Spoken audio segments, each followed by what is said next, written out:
Општина Кочани во соработка со Општинскиот совет за безбедност во сообраќајот на одржаната седница во проширен состав одлучија од 11 февруари 2017 година да биде воведена измена на режимот во сообраќајот во централното градско подрачје на Кочани.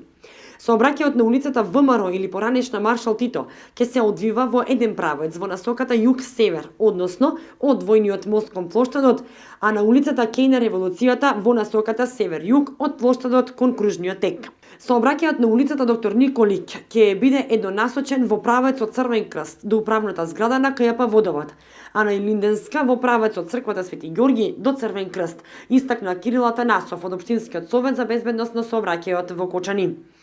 На учесниците во сообраќајот ќе им бидат отстапени 2 седмици како период за прилагодување кон изменетиот режим, а предвиден е и период за превенција. Изменетиот режим во сообраќајот се очекува да внесе измени и во трасата на градскиот превоз, за што граѓаните дополнително ќе бидат информирани.